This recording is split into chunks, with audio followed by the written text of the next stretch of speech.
दोस्तों नमस्कार। Podcast with प्रीति के इस खास एपिसोड में आप सभी का बहुत बहुत स्वागत है, बहुत बहुत वेलकम है। और महिला दिवस पर महिलाओं से बातचीत ना करें ऐसा तो हो ही नहीं सकता। फिलहाल हमारे साथ आज हैं डॉक्टर हरलीन कौर, जो कि थेरेपिस्ट हैं, टैरो कार्ड रीडर हैं, सोशल वर्कर हैं और सोशल मीडिया इन्फ्लुएंसर कहना भी नहीं गलत नहीं होगा। और वर्तमान समय में ये पाउंटा साहिब में रोटरी सखी की प्रेसिडेंट भी हैं। तो आज हमारे साथ जुड़ी हैं, लाखों महिलाओं के लिए ये इंस्पिरेशन है और मैं उम्मीद करती हूँ आप सभी महिलाएं या लड़कियां इन्हें देख रही हैं, आप जरूर इनसे इंस्पायर होंगे। बहुत बहुत स्वागत है हमारे पॉडकास्ट पर। रोटरी सखी की मैं सबसे पहले बात करना चाहूंगी, जिसके आप अभी प्रेसिडेंट है। कैसा चल रहा है रोटरी सखी का काम और आप रोटरी सखी से क्यों जुड़ी है? क्या चीजें आपको अट्रैक्ट करी जो आप उससे जुड़ी और प्रेसिडेंट तक बन गई हैं आप? जी ज़रूर। आप सभी को वुमेंस डे की बहुत बहुत शुभकामनाएं।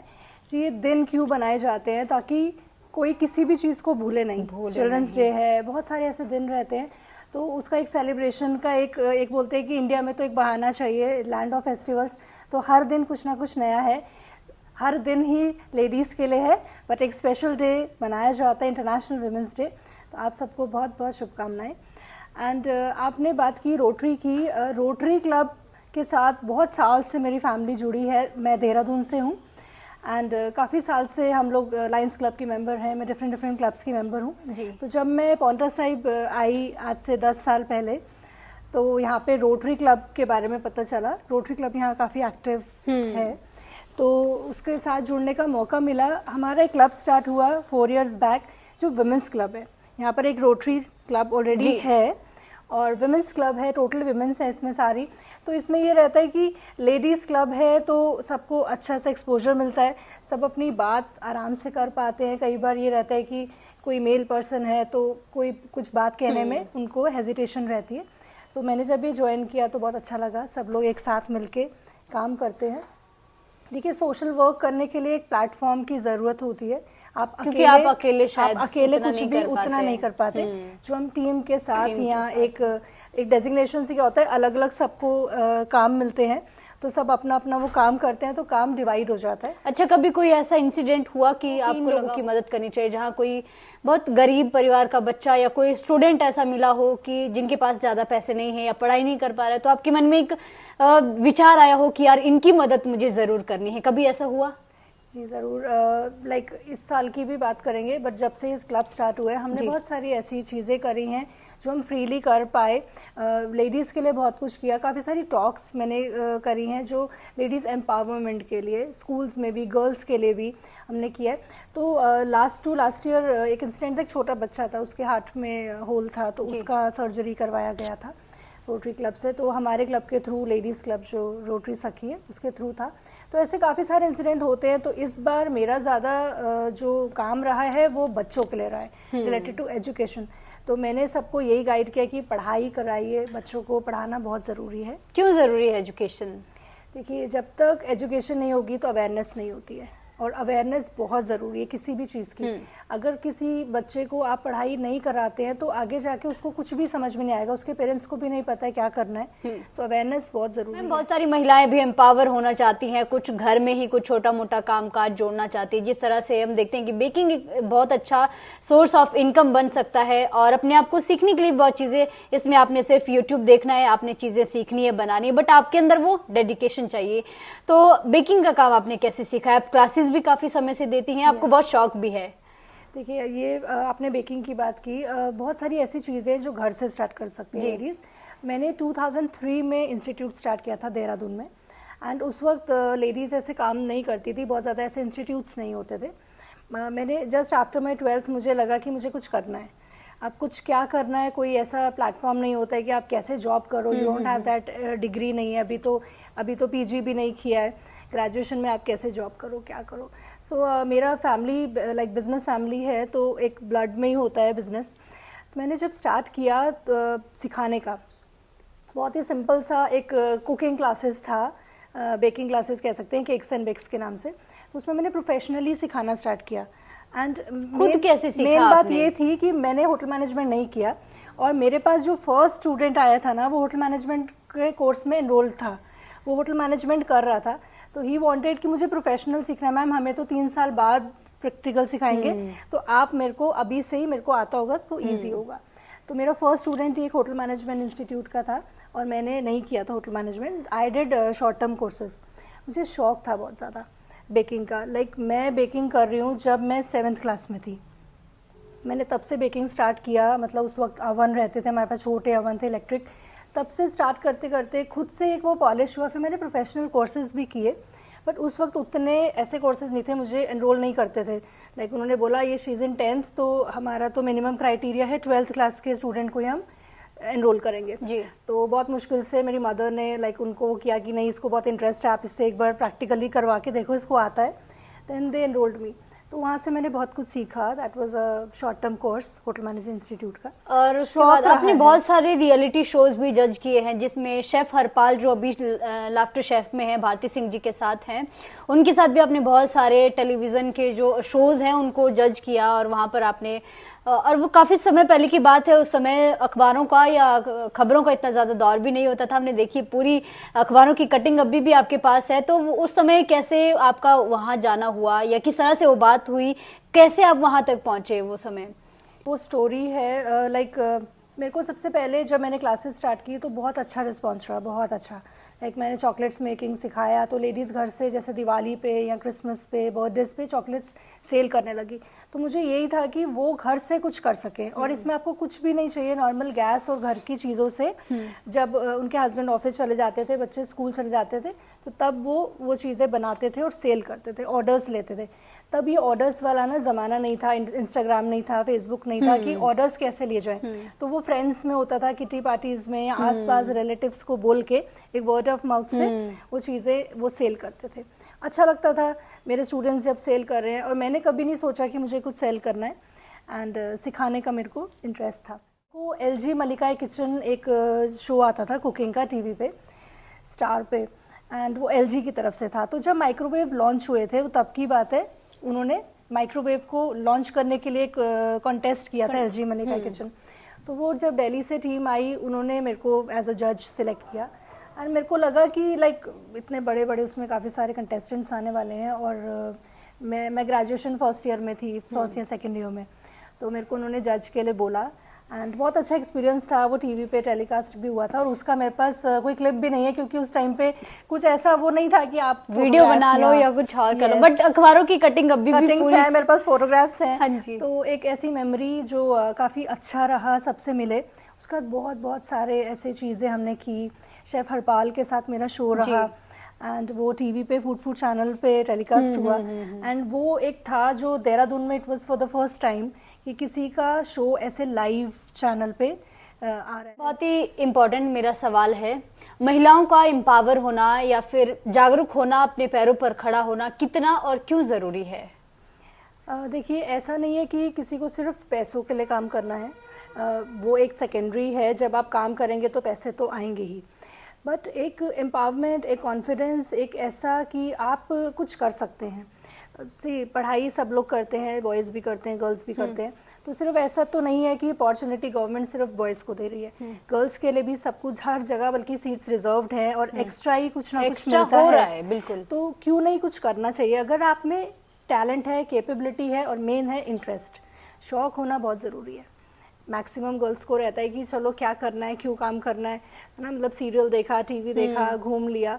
मेरे साथ ये था कि मैं बहुत कम टीवी देखती थी, और घूमना तो मेरे लिए यही होता था कि काम कर रहे हैं, कहीं जा रहे हैं, तो वो घूमना ही है। और एक बार शायद आपके साथ किस्सा भी हुआ था, किसी सेलिब्रिटी के साथ आप गए थे और आपने उन्हें नहीं पहचाना, क्योंकि आपने कहा मैं टीवी नहीं देखती हूँ। यस, शेफ हरपाल, जब मैं एक कॉन्टेस्ट में गई, अमृतसर में था वो, और वो इतने उस समय बहुत प्रसिद्ध थे, और वो उनका वो नमक शमक शो आता था, एंड मेरी मदर ने पूछा कि हम जा रहे हैं, तो कौन आ रहे हैं वहाँ पे साथ में, जज कौन है? मैंने बोला वो कोई है, शेफ हरपाल हैं, एंड उनका ऐसा शो आता है। तो वो देखते थे, उनका सोनी पे आता था। केम तो मेरी मदर ने उनके साथ फोटोग्राफ्स क्लिक किए एंड ऑल ना, तो मेरे को लगा ठीक है, ही इज़ अ शेफ। मैंने नॉर्मली ग्रीट किया, तो उन्होंने कहा आपने मुझे पहचाना, मेरा शो आता है। तो मैंने उनको बोला कि सॉरी, मैं टीवी नहीं देखती हूँ, और तो अच्छा एक्सपीरियंस रहा। उसके बाद उनके साथ मेरे शोज भी हुए, वो देहरादून भी आए, मैंने कुकिंग कॉन्टेस्ट करवाया जेस्प्री कीवी के साथ, कीवी से कुछ बनाना था, वो दून क्लब में करवाया। कई बार जैसे हम बैठे होते हैं, किसी से बातचीत होती है, तो कुछ लोग ये कहते हैं कि जो कुछ बच्चे डिस्ट्रैक्ट हो रहे हैं अपने रास्ते से या कुछ बड़ा नहीं कर पा रहे, उसमें थोड़ा बहुत पेरेंट्स की भी गलती है, ऐसा कुछ लोग कहते हैं। तो आप क्या मानते हैं कि पेरेंट्स का कितना जरूरी है अपने बच्चों के प्रति अवेयर होना, पेरेंट्स का अपने बच्चों से बातचीत करना कितना जरूरी है, उनसे कनेक्ट रहना, पूछना? देखिए अभी तो स्कूल्स में सेशंस हो रहे हैं मदरहुड के ऊपर भी, कि कैसे बच्चों को अपब्रिंगिंग कैसे की जाए उनकी, और कैसे बच्चों का ध्यान रखा जाए। ये स्कूल्स में भी सेशंस हो रहे हैं, जबकि क्या पहले ऐसा कभी होता था कि एक मदर को सिखाना पड़े कि कैसे बच्चे को पालना है। तो इसीलिए सेशंस हैं अभी बहुत सारे, लाइक काउंसलिंग होती है, मैं करियर काउंसलिंग के लिए स्कूल्स में भी जाती हूँ, तो छोटे बच्चों के लिए भी कि उनकी क्या प्रॉब्लम्स हैं, उनको क्या शिकायतें हैं, तो बहुत सारी तो घर से भी होती हैं।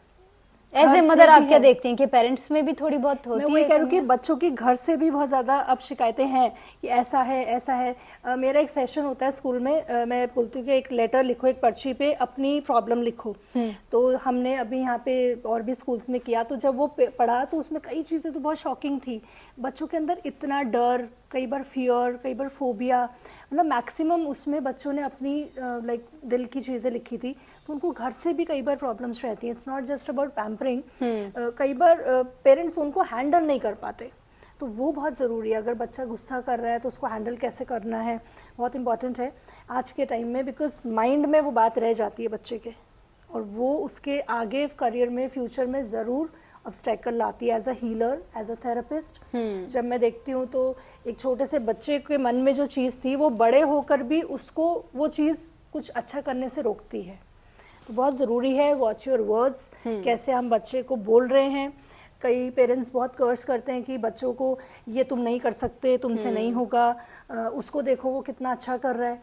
तो ऐसे कंपैरिजन्स और कुछ चीज़ें हैं जो बच्चों को उनके ग्रोथ में उनको कहीं ना कहीं रुकावट लेकर आती है। अच्छा, लाइफ में कभी ऐसा लगा कि कुछ जॉब करनी है, आईएएस बनना है, कुछ इस तरह का कभी लगा? वैसे तो आपकी फैमिली बिजनेस बैकग्राउंड है, लेकिन कभी मन में ऐसा विचार आया? जॉब मैंने की है 1.5 years I was with ICICI bank, और मैंने MBA बैंकिंग में ही किया है, और मैं कॉर्पोरेट सेक्टर में थी। मेरे अंडर पूरा आर्मी सेगमेंट था देहरादून का जी, एंड लाइक मेरे अंडर जो एम्प्लॉयज़ थे 30-40 एम्प्लॉयज़ थे, बहुत अच्छा था। मैं चाहती थी हमेशा से कॉर्पोरेट जॉब, लाइक मुझे बहुत शौक था with all that formal wear, coat pant, and मैंने काम किया, और मेरा अपना इंस्टीट्यूट भी था उसके साथ साथ। बट वो इतना टाइम टेकिंग हो जाता है कि आप सुबह जाके रात को आ रहे हो, मीटिंग्स हैं, एंड अपनी क्लासेस के लिए मुझे टाइम नहीं मिलता। तो अपने लिए भी इवन टाइम निकालना अपने लिए भी नहीं मिलता, क्योंकि आप 7 बजे 7:30 बजे घर आ रहे हो, नेक्स्ट डे फिर मीटिंग है।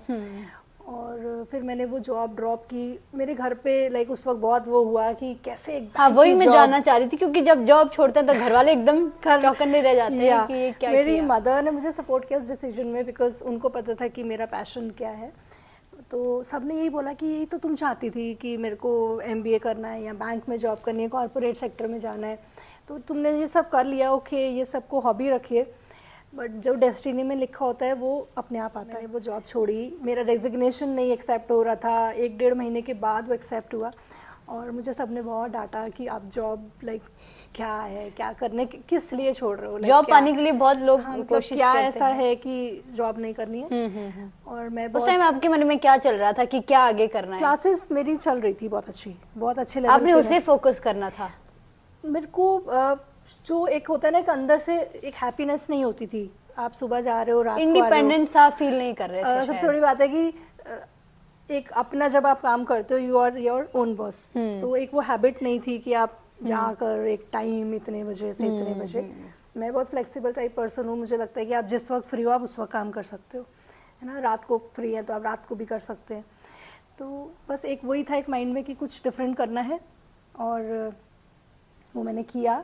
और जब हम कुछ सोचते हैं एक थॉट के साथ, एक पॉजिटिव थिंकिंग के साथ, तो वो चीज़ होती है। अब एक हीलर भी हैं, तो हीलर से हम ये सवाल जरूर पूछेंगे। बहुत सारे लोग, हम ह्यूमन नेचर ऐसा है कि नेगेटिविटी की ओर थोड़ा ज़्यादा आकर्षित होते हैं, तो पॉजिटिव कैसे रहें? क्या मंत्र है पॉजिटिव रहने के लिए? देखिए, पॉजिटिव रहने का तो एक ही मंत्र है कि पॉजिटिव ही सोचें और पॉजिटिव बोलें और पॉजिटिव लोगों के साथ रहें। अब ये बात है कि कैसे रहे, क्योंकि पॉजिटिव हम किसी को नेगेटिव हमारे लिए बोलने से रोक नहीं सकते। आप ये नहीं कह सकते कि आप हमारे लिए बुरा मत बोलो, बुरा मत सोचो, या कोई आपके लिए गॉसिप्स कर रहा है, टॉक्स कर रहा है, तो आप उसको मना नहीं कर सकते। एक बहुत ही सिंपल तरीका है, जो आप करेंगे आपको वैसे ही लोग अट्रैक्ट करेंगे, आप वैसे ही लोगों को अट्रैक्ट करेंगे। आप जैसे हैं आप भी वैसे ही लोग अट्रैक्ट करेंगे। अगर आप गॉसिप्स करते हैं तो जो लोग भी गॉसिप वाले होंगे वो आपकी तरफ अट्रैक्ट होंगे, है ना। तो आप अगर पॉजिटिव हो जाएंगे तो आप पॉजिटिविटी को अट्रैक्ट करेंगे। तो आपको जो चाहिए ना, आप खुद वैसा बन जाइए। बहुत ईजी। क्या आप किसी मोटिवेशनल स्पीकर को सुनती हैं या फिर सुनना चाहिए किसी को? देखिए, ज़रूर सुनना चाहिए। किसी भी चीज़ को फॉलो कीजिए, उसको दिल से फॉलो कीजिए। अगर मैं सुनने की बात कहूँ तो मुझे बुक्स पढ़ने का तो बहुत शौक़ था, तो मैंने काफ़ी सारी ऐसी, मेरे पास बुक्स की कलेक्शन है, एक लाइब्रेरी की तरह बहुत सारी बुक्स हैं मेरे पास। आर्ट ऑफ लिविंग की काफ़ी रही हैं, मेडिटेशन की काफ़ी रही है, बट सबसे इम्पॉर्टेंट मेरा जो फेवरेट टॉपिक रहा है वो है सबकॉन्शियस माइंड। कैसे आप अपने ब्रेन को, कैसे आप ब्रेन से अपना काम कर सकते हैं। आपने देखा होगा कुछ लोग 12-12 घंटे काम करते हैं, 16 घंटे काम करते हैं। मोस्ट सक्सेसफुल पीपल वो लोग बैठ सकते हैं, उनके एम्प्लॉयज़ हैं, फिर भी वो इतने घंटे काम कैसे कर लेते हैं, कैसे उनके अंदर पावर रहती है, कैसे एनर्जी रहती है। तो वो जब आप अपने ब्रेन को समझ लेंगे तो बहुत इंपॉर्टेंट, बहुत जल्दी हो जाएगा। तो मैंने काफ़ी बुक्स पढ़ी हैं सबकॉन्शियस ब्रेन पे, और ज़रूर पढ़ना चाहिए। अच्छा, आजकल का समय है, बहुत सारी अपॉर्चुनिटीज़ लेडीज़ के पास भी, अगर कुछ कर सकते हैं आप, अगर कुछ करने की आपके अंदर ललक है। विमेंस डे के ऊपर हम कर रहे हैं, इसलिए मैं लेडीज़ के ऊपर थोड़ा ज़्यादा फोकस करूंगी। तो लेडीज़ को कैसे अपने आप को शो करना चाहिए, कैसे अपना कैलिबर, कैसे टैलेंट अपना दिखाना चाहिए? क्या अगर आपके पास कुछ भी नहीं है, कोई प्लेटफॉर्म नहीं है, क्या सोशल मीडिया उनके लिए प्लेटफॉर्म बन सकता है?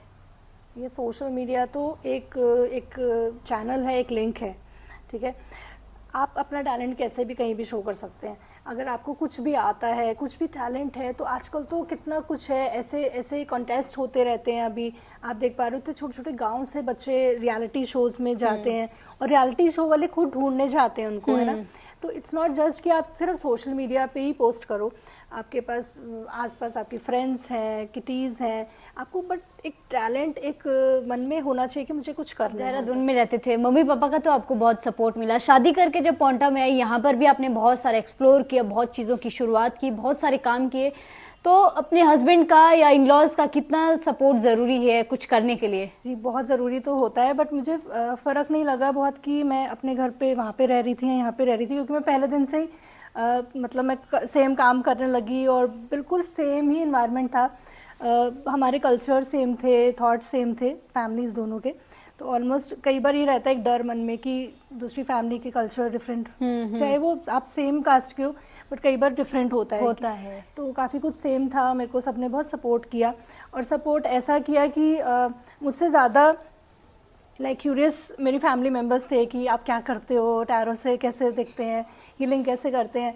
और मेरे हस्बैंड लाइक वो MD डॉक्टर हैं, बट तब भी PG जब वो कर रहे थे तो भी उनको बहुत इंटरेस्ट होता था कि मैं लाइक क्या चीज़ें करती हूँ, और वो उसको स्टडी भी करते थे, और सबने बहुत बहुत सपोर्ट किया। अच्छा, डिप्रेशन से कैसे बचे? क्योंकि डिप्रेशन आज के ज़माने में बहुत कॉमन सा माना, छोटी छोटी बातों पे डिप्रेशन या फिर एंजाइटी हो जाना, इन सब चीज़ों से कैसे बच सकते हैं, और ये होता क्यों है?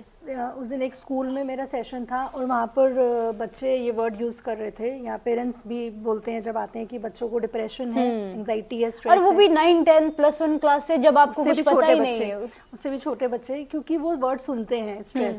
तो जब घर पे अगर पेरेंट्स ने बोला कि आज किसी ने घर पे आना है, हमें बहुत स्ट्रेस हो रहा है, तो बच्चे भी बोलेंगे कि आज मेरे को होमवर्क बहुत सारा मिला है तो मुझे स्ट्रेस हो रहा है। और आई थिंक आप भी वहाँ पे उस दिन थे जब मेरा टॉक था, तो मैं बच्चों से यही बात कर रही थी कि कैसे आपने वो वर्ड सुना, स्ट्रेस या डिप्रेशन, और उन्होंने उस चीज़ को एक्सेप्ट कर लिया कि अगर आज ज़्यादा होमवर्क मिला है तो हमें स्ट्रेस होगा। तो जब लाइफ में कोई बड़ी प्रॉब्लम आएगी तो वो उसको हैंडल नहीं कर पाएंगे, क्योंकि उन्होंने स्ट्रेस का उतना दे दिया कि मेरे को इस प्रॉब्लम, मतलब बड़ी प्रॉब्लम आएगी तो क्या होगा, डिप्रेशन, नेक्स्ट वर्ड, है ना। तो इसीलिए डिप्रेशन बहुत कॉमन है, क्योंकि वो प्रॉब्लम को हैंडल नहीं कर पाते। और हमने बचपन में इतनी हमने प्रॉब्लम्स देखी हैं, बोला जाएगा, क्योंकि इतना टेक्नोलॉजी, इतना इजी नहीं था सब कुछ। अगर स्कूल बस नहीं आ रही है तो हमें इन्फॉर्मेशन नहीं आती थी मैसेज पे कि आज बस लेट आएगी या नहीं आ रही है, या आज हॉलीडे है। कभी कभी कर्फ्यू, उस टाइम पे कर्फ्यू बहुत होते थे, तो आज स्कूल जाकर पता चलता था कि आज स्कूल ऑफ है ना। तो हमने वो सब देखा है, तो बच्चों को ईजी है सब कुछ, बहुत ईजी आजकल तो इसीलिए उनको डिप्रेशन हो रही है। छोटी सी चीज़ पे वो वर्ड यूज़ कर देते हैं, डिप्रेशन। और यही सिखाना चाहिए कि बहुत बड़ी प्रॉब्लम के लिए है वो, तो अभी छोटी छोटी प्रॉब्लम्स के लिए भी स्ट्रेस हो रहा है, टेंशन हो रहा है। एक फ्रेंड ने कुछ कह दिया, लड़ाई हो गई, तो हम लोग घर पे आके बताते भी नहीं थे पेरेंट्स को, और अभी तो ये हो जाता है कि बच्चे डिप्रेशन में, जो पेरेंट्स बोलते हैं कि बच्चे डिप्रेशन में जा रहे हैं, तो जब पेरेंट्स ही बोलेंगे तो फिर बच्चे तो उसको कैसे फेस उसको नहीं avoid कर करेंगे। पाएंगे ज़्यादा।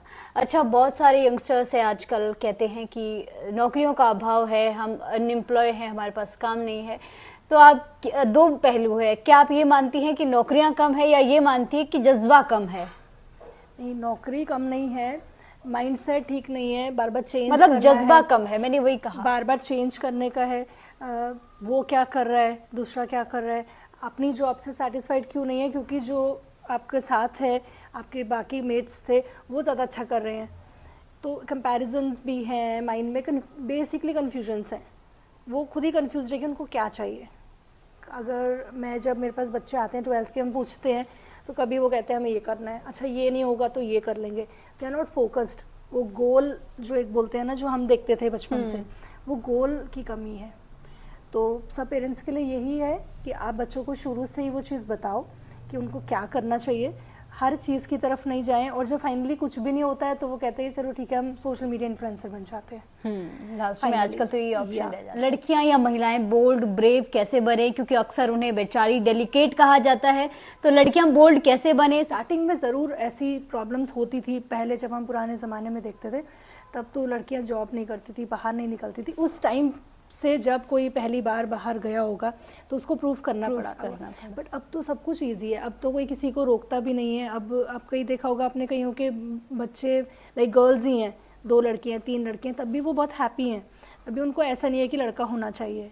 लेकिन कई जगह ऐसा भी है जहाँ लड़कियां होने पे बुरा माना जाता है, और इसको ज्यादा अच्छा नहीं इसे माना बहुत जाता जगह है। हम इसको गांव और शहर से भी डिवाइड नहीं करेंगे, बिल्कुल हर जगह है। मगर वही बात है कि आप क्या चीज़ सोच रहे हो।